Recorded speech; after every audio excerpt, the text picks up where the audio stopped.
Hi అండి. ఈరోజు నేను చేపల కూర చేస్తున్నాను.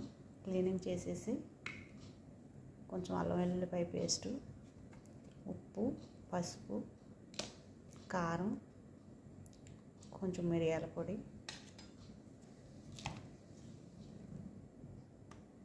కొద్దిగా ఆయిల్ వేసుకుని ఇది మొత్తంగా మిక్స్ చేసేసుకుని చేప ముక్కలకు పట్టించుకోవాలండి. ఫస్ట్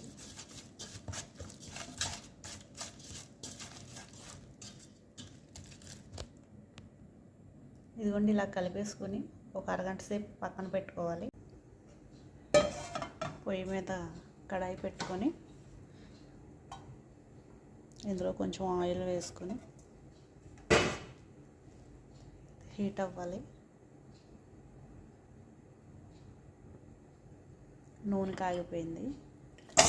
ఉల్లిపాయలు అయితే వేసుకొని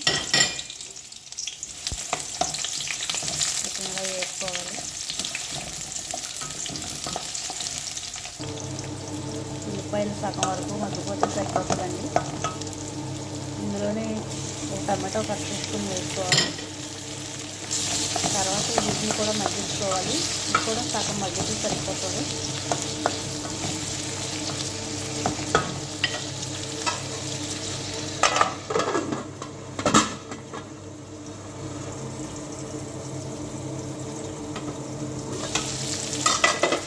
టమాటా ముక్కలు కూడా సగం మగ్గితే సరిపోతుందండి. మగ్గిపోయేది. స్టవ్ ఆఫ్ చేసేసి ఇది చల్లారనిద్దాం.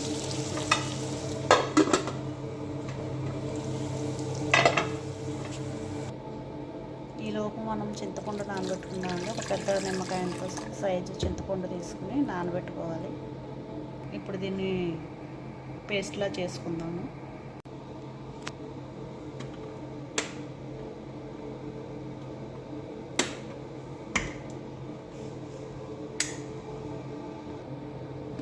ఇది పేస్ట్ అయిపోయింది. వేసుకుందాం.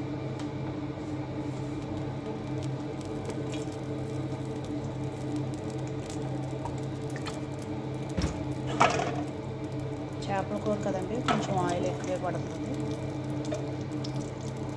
ఆయిల్ హీట్ ఎక్కింది. పేస్ట్ వేసేసుకుందాం. దీన్ని వేయించుకోవాలి. దీంతోపాటు ఒక 6-7 పచ్చిమిరపకాయలు కూడా వేసుకోవాలండి, ఘాట్లు పెట్టుకుని. చేపల కూరలో పచ్చిమిరపకాయలు చాలా బాగుంటాయండి.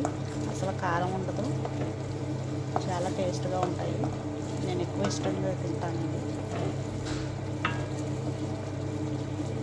ఇవి కొద్దిగా వేగాక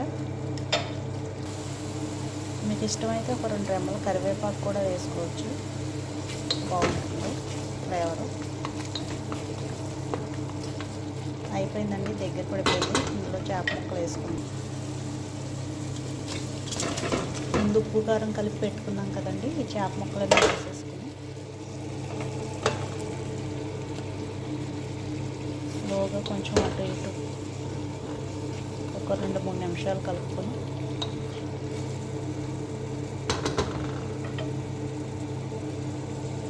మూత పెట్టుకుందాం. ఇందులో కొంచెం అల్లం వెల్లుల్లిపాయ పేస్ట్ కూడా వేసుకుందామండి.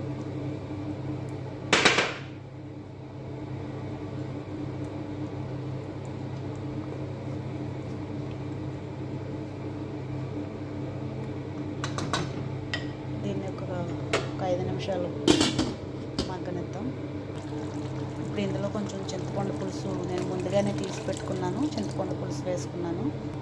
ఇందులో కొంచెం వాటర్ కూడా పోసుకుందామండి.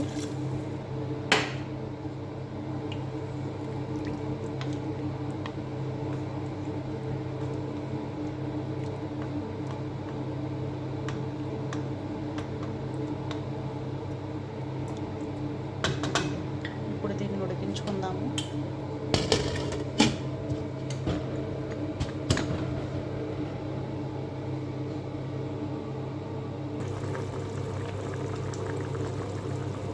కూర ఉడుకుతుందండి. ఇందులో కొంచెం జీలకర్ర పొడి, అల్లం వెల్లుల్లిపాయ పేస్ట్ వేసుకోవాలి.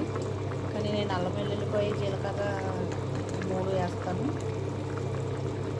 ఇందాక అల్లం వెల్లుల్లి పేస్ట్ వేసేసాను కాబట్టి ఇప్పుడు కొంచెం జీలకర్ర పొడి కూడా 2 టీ స్పూన్లు వేసుకున్నాను.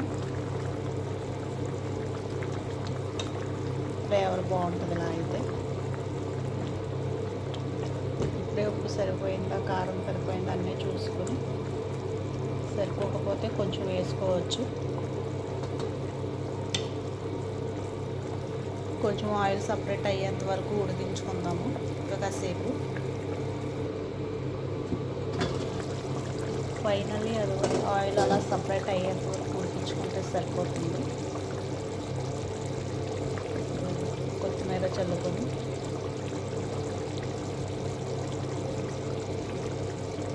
దింపేసుకుంటే గుమగుమలాడే ఎంతో టేస్టీ చేపల కూర రెడీ.